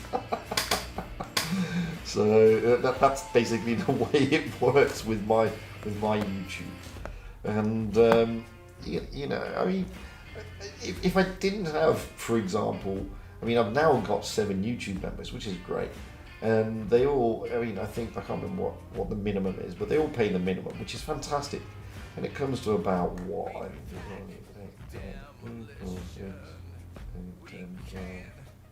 So I get $14 a month from my members there, and then I think it's $18 a month from patrons. So that's like what, 18 and 14. I mean, it's not big money, and then I get $5 a month from YouTube. so you can work it out. I'm earning about $50 a month if I'm lucky from YouTube, which you know, you can't live on that. I mean, wait, I suppose you can really. I mean, $50 if I divide that by the amount of McDonald's that somebody can eat. You probably could live on it, but the problem is I have a wife and a child, so I can't live on $50 a month, I'm afraid. So yeah, well, that's the thing, Yusuf. I mean, that's the way I look at it. I mean, I'd rather play the music and have fun and have and lose the ad revenue than play bugger all music and get nothing in return, and get, you know, 2 cents in return. It's a no-brainer to me, to be honest with you. It's just the way I see it. But that's why that's one of the reasons why I'm not earning any money. Is because I just get demonetized all the time. But it's not, like I said, it's not demonetized. It's the revenue goes elsewhere. So what I do now, most of my videos, I take the monetization off. So in this stream, all my streams now are not monetized. That way nobody gets the money revenue. As simple as that, right? Because there's no ad revenue anymore because they're not monetized videos. But that then means I get my videos banned in certain countries. And so far, most of my streams are banned in some really, really important countries for me. North Korea, Iran, Syria, and there was another one, but Cuba, that was the other one. So there you go, you see. Yeah, so those countries have banned my videos because of whatever reason. So, but I don't think I have many viewers from North Korea. I don't think they're playing World of Tanks Blitz. I don't think I've got many viewers from Iran. I don't think so anyway. No, I don't, Spod. I don't get enough to cover with cigarettes. That's very true. I don't. Yeah, like, exactly. I mean, you know, it's just the way it is. You know, people. What is my number one tip for somebody making a new YouTube channel? Okay, find your niche is what I would advise. It doesn't matter if you're doing Blitz or whatever you're doing. Find your niche and find what. Make sure it's something that you love to do. Because if you don't love to do it, it won't be successful, because it will come across that it's forced and you're not enjoying it. And there's a lot of YouTube videos out there where it's forced and they're not enjoying it. And there's a lot of videos out there that, as long as you're enjoying what you're doing and it's something different, people will come and watch it. I mean, YouTube is a strange place. I mean, I'm being serious here.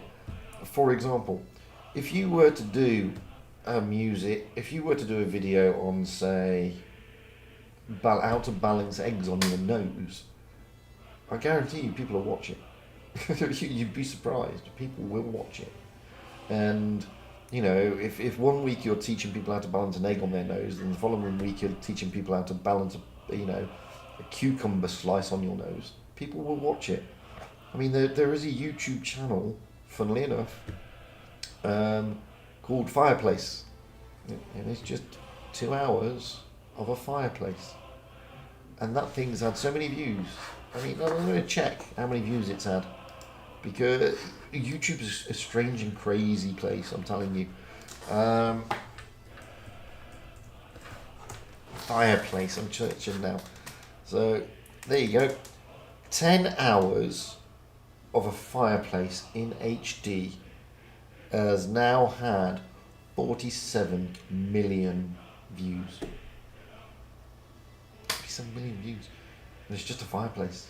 It's just a roaring fireplace. It's now got 47.1 million. And, you know, I'll show you what this video is. Because it's fantastic, yeah. It is absolutely fantastic. And it's bizarre. So this is the video. Okay, it's coming up now. Boom. That's 47 million views. You know? And just to prove it, 47,860,277 views of a fireplace. So there you go. You want to do a video? You want to do a YouTube channel where you balance an egg on your nose? People will watch it. I'm telling you. You will be surprised what people will watch. It's craziness, yeah. But that's YouTube. That's YouTube. What attracts one may not attract the other, and what attracts the other may not attract the other. It's surreal. So.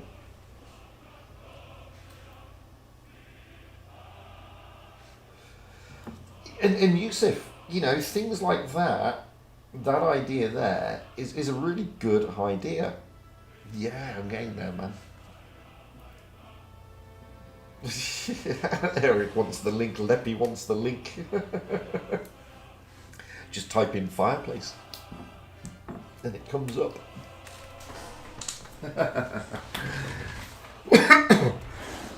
You see, and that's the thing.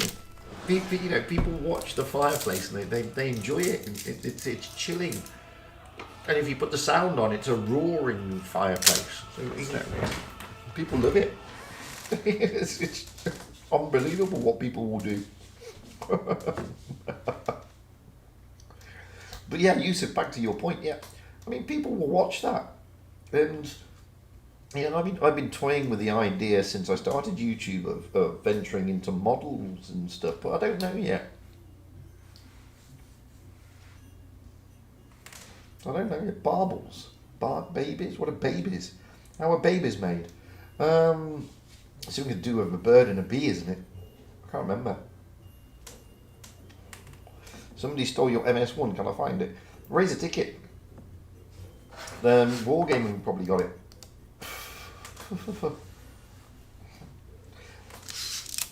Well, exactly, Yusuf. It's, you know, if you look at it that way, it's something that nobody else does, and it appeals to a broader base.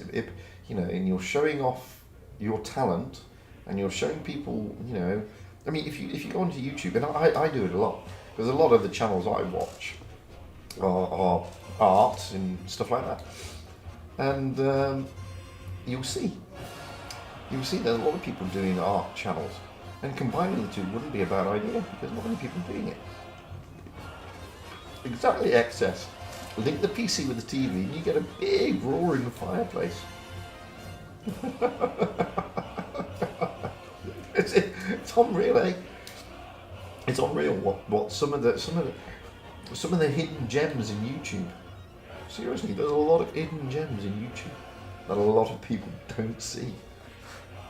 And you know, and this is the thing. It's finding that you know. There's another one where it's you know, there are people who like trains, yeah, and there's one called Train Cam. Okay, it's literally called Train Cam, and it's a camera stuck on a railway line. Okay, and it's a live stream. It's a webcam live stream, and it goes every day, almost 24 hours a day. And this thing has millions of people watching it. And normally it's just an empty train line, because you know it's not like trains it's in England. It's not like trains in England are running every 2 seconds. They're not. They you know, they run every hour, 2 hours, 3 hours. So there's a camera looking at a train line, and people are mesmerised by it. It's mesmerising. Seriously, it's mesmerising. And that's the thing. I mean, it's what is it you enjoy? Whatever it is. It was on TV in England, was it, Yusuf? See, it's great. What people watch is you'd be surprised what people watch. It's not all right-wing or left-wing politics on YouTube. It really isn't. Some of the most trending videos are crazy, batshit crazy stuff. It really is. Ran for 3.5 hours. I'm not surprised, mate. I am not surprised in the slightest. Oh, the shopping channel, Leppy. I mean, the shopping channel is interesting, to be fair. Yeah, I might do that, Bill. I might get a fireplace. I might get the fireplace projected behind me. I was balancing an egg on my nose. See how that works. That would be interesting, wouldn't it? I mean, but yeah. But that's what I would advise. Find your niche and make sure it's something that you enjoy doing, and make sure it's not forced. Because the moment you don't enjoy doing it, it's not good. You'll hate it, and you'll hate everything about it, and it'll come across in your videos that you don't like it. And that's the thing. And it's like I was trying to explain earlier. It's what drives you, and it's the same with YouTube. What drives people with YouTube? Is it the fact that you want the ad revenue or the subs, or is it the fact that you enjoy doing it? And yes, when you get to the likes of media, you get to the point where you enjoy doing it, but you also get paid for it, so you know you've got to do a bit more. But when you're at the point like I'm at with 5,000 subs, I enjoy doing it. It's not because of the subs. It's not because of the ad revenue, which is non-existent. It's lovely to have. It'd be lovely. Don't get me wrong. I'd love to get 10, 20, 30, 40,000 subscribers. I'd love it. It'd be, it would be a dream come true. But at the same token, I'm not driven because I want subs. That's not what drives me in this. I do it because I just enjoy it. Okay, and I don't care if people think I'm a shit player. I don't care if people turn around and say, you shouldn't be doing YouTube videos because you've got a shit win rate. I don't care. Is the honest answer, because not everybody in this game is good. Not everybody in this game is a super duper unicum. And I'm never going to tell you how to get a 60% win rate, because I can do that right now.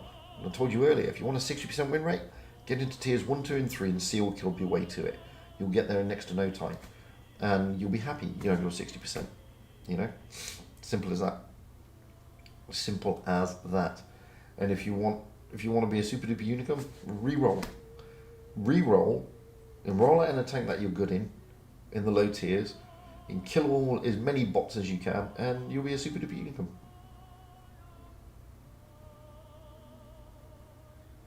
That's the thing, Measy, and that's the other thing. I mean, as I said, whilst it would be lovely to have 10, 20, 30, 40,000 subscribers, it's you do get a community, to be honest with you. And when you are streaming, you do know the people you're talking to, and it's a friendly atmosphere. And don't get me wrong, it's great when new people pop in, you get to say hello and everything, but it's lovely. I mean, because I know the deal for real. I know Yusuf. I know Excess. I know most people in this chat, and I only spoke to them 2 days ago on a stream, or yesterday on a stream, and I mean, that is just fantastic. And that's one thing that if you grow to that 10, 20, 30 odd thousand subscribers, I don't think you lose it, but it gets lost, so to speak. I mean, because you'll still see every now and then your community, but it's lost in the bigger crowd to an extent, which is a shame. And it's nice. That's that's true, Excess. That is true. It's I'm very average fun player. That's all I like. I just like the fun part of it. It doesn't bother me if I'm anything more than that. So what's that, Yusuf? I mean, becoming massive on a huge platform is like trying to make a new business. You have to find that gap in the market. Totally agree with you, Yusuf. And you have to give it time to grow. I mean, even the likes of Elon Musk didn't become a billionaire overnight. It takes time. And it took time for him to get a good idea, to then work on that idea, and then push that idea forward to get people to buy into that idea. And it's the same with YouTube. I mean, some people, those people who find their niche and work hard at it, they will be successful. There's no shadow of a doubt. They will be.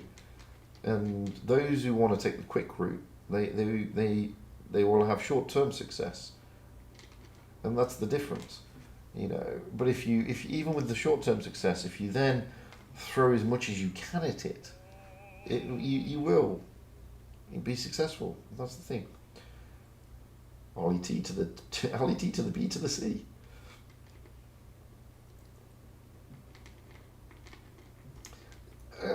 Yeah, I mean, a lot of people do that, Excess. I mean, obviously, I've got a set account, but I've never played it, actually. Not really. I let the 10-year-old play it. But what I do have is, obviously, I've got a reroll in Asia and on NA, but I do that for streaming purposes, not because I want a decent win rate or whatever.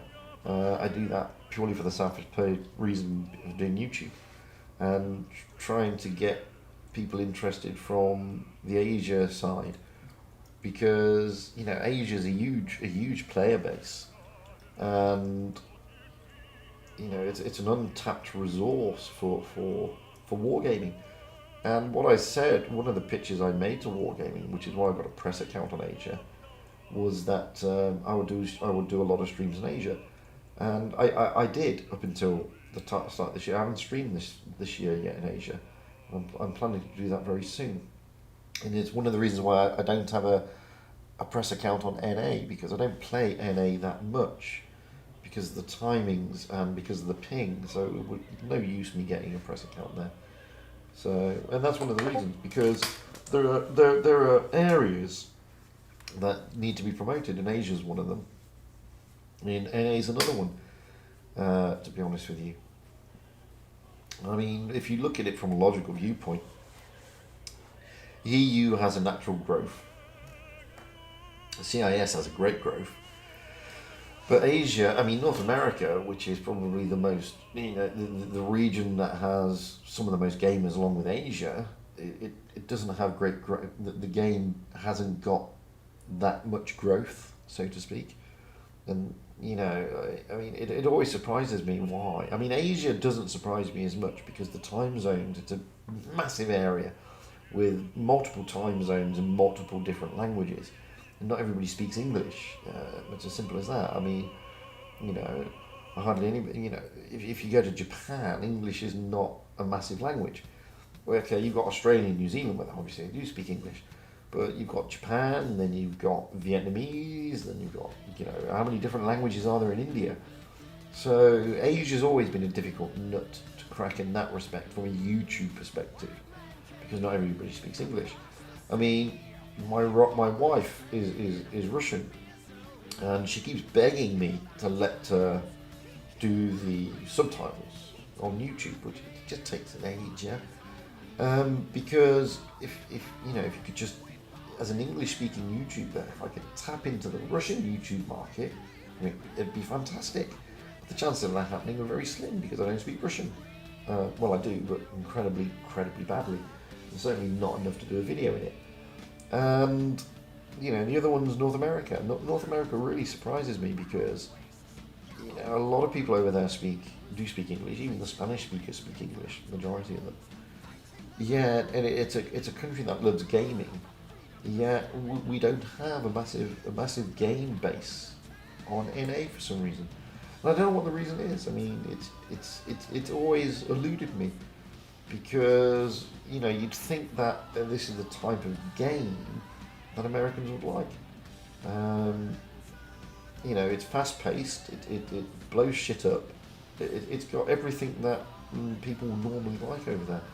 Yeah, it doesn't seem to have the impact. I don't know if that's because it's a mobile game and people in North America don't play on the mobile that much, preferring to play on their PCs, or what. I don't know, but it's always eluded me. And it's great that we're now getting more and more people from North America setting up YouTube channels, to be honest with you. And at one stage we even struggled to get NA streamers to do the tours. And if you go back only a year or so, the only streamers doing the tours were in NA were Amunet and Enrolling, and it's a drain. Doing the streams is a drain. The tournament streams, they're really hard work. So and it's great that the likes of Fishy and Droodles are there. I mean, Fish is a fantastic guy as well. He's a really good commentator.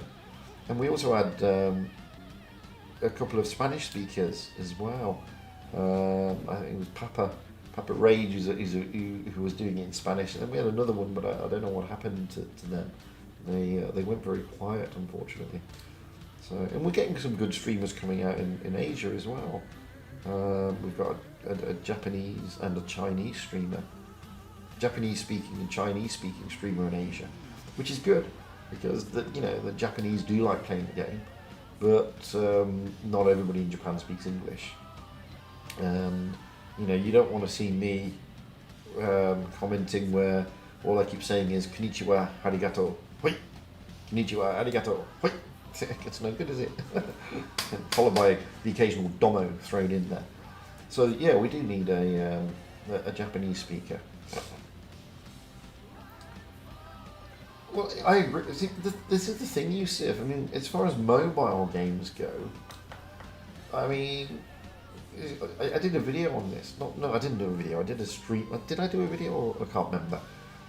And seriously, go and have a look at the tank games that you can download for mobile, and the graphics on Blitz is second to none. I mean, it is by far the best mobile tank game for graphics and content that I've seen. It's. And I'm not saying that because I'm a CC. I'm saying it's because it's true. I mean, if you look at it logically, we've got 430 tanks in the game. 430 tanks. We've got 5 classes of tank, and we've got 10 tiers. We've got 4 main game modes.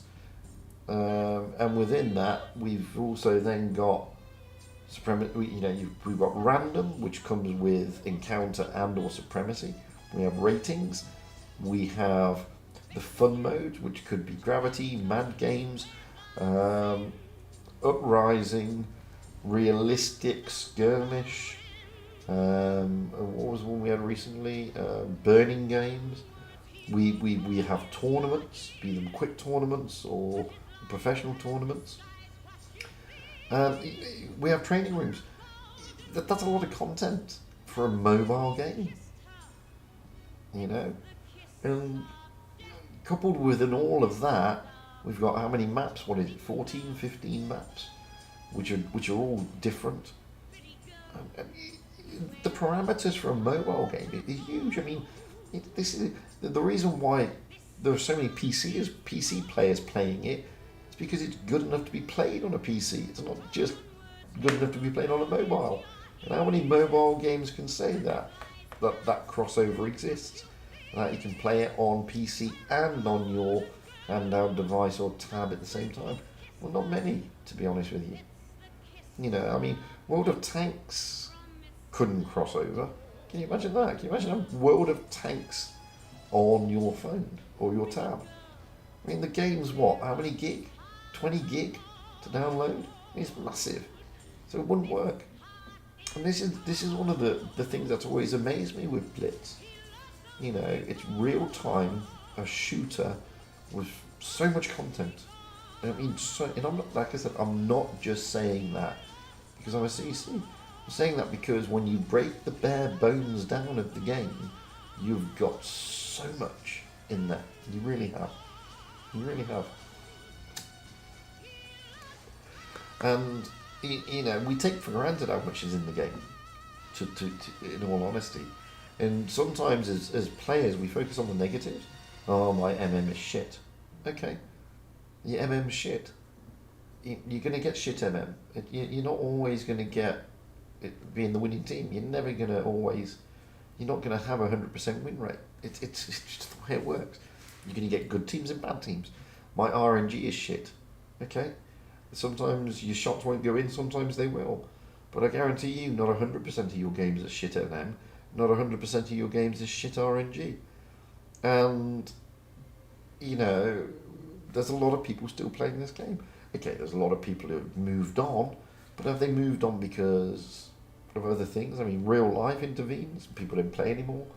I mean, some of the pros move on because, you know, they're pro. You know, most of the pros are quite young. They're not old guys. You know, working. Some of them are at university or studying, and they stop studying, and then they have to get a real job, and they can't do Blitz and the real job at the same time. So there's so many different parameters why people leave, and that's the thing. You know, as a game, I don't think it's the worst game. I think it needs improvement, of course. You know, everything needs improvement. I think it's got some bad aspects to it, of course. I mean, you know, negative military honor. I mean, what's the point? There is no point, is there? I mean, positive military honor, that's quite nice. It's nice to be told that you were a worthy opponent or you're an effective player or whatever. But what's the point of the negative stuff? Yeah? You can just use that to troll people. And it's like, you know, the comms. You know, one of the things that confused me is when they remove the button that says reload. I mean, that's an important button. You know, it's quite an important button, especially if you're in a clipper. If you're in a, you know, or you're in a tank with a long reload. So, you know, let's say for example you're going out in the VK 72. What reload? That's what, 15 seconds, 15 and a half seconds. You know, and you've got your team relying upon you to come around the corner and shoot somebody.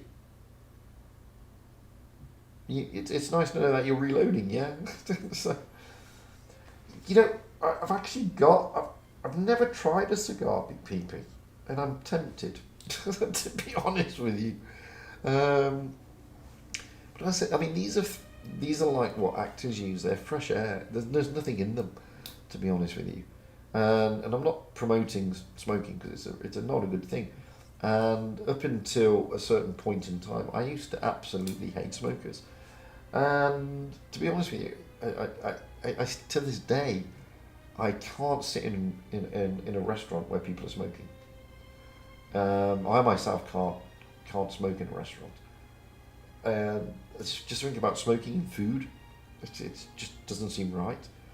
And I used to hate going to pubs because, you know, drinking and food doesn't seem right when people are smoking. So, you know, it's not like I go around the place smoking till my heart's content, because I don't. I smoke in my room here. I don't smoke anywhere else in the house. I smoke either outside or in this room. I don't smoke anywhere else because I hate it. I hate the smell. It's bizarre. It's a very bizarre thing. And you know, smoking's not a good thing. But hey, you know, I don't drink and I don't do drugs and all that sort of crap. Never have. Not done drugs. I've drank, but I've not done drugs.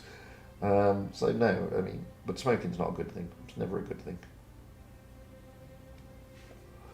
But I'm an old fart, so I'm like Jeremy Clarkson in that respect.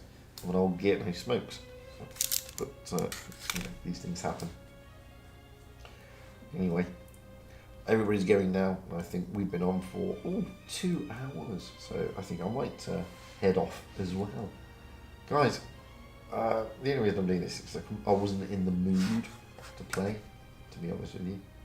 So that's the only reason I did this. Thank you all for popping in. Thanks Meansy for popping in. That was very nice of him to come on and have a chat. I enjoyed that.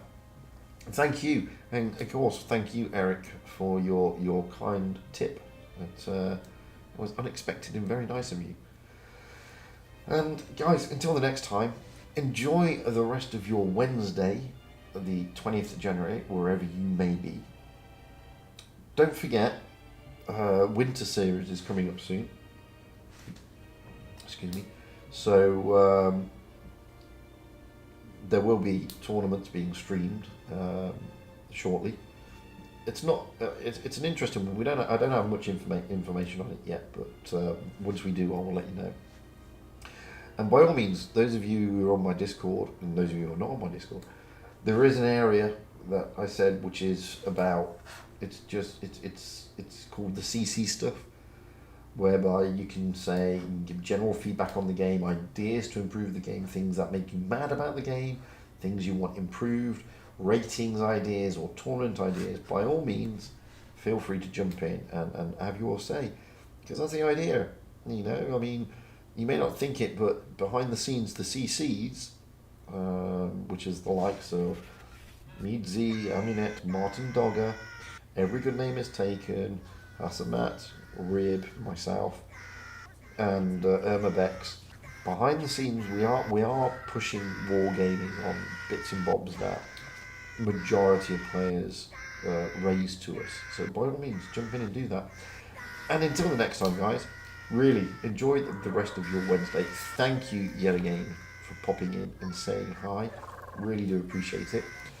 I don't just mean that from the bottom of my heart. I do appreciate people jumping in and having a chat. It's always nice to have a good chin wag every now and then. Until then, guys, I'll catch you all later. Bye for now.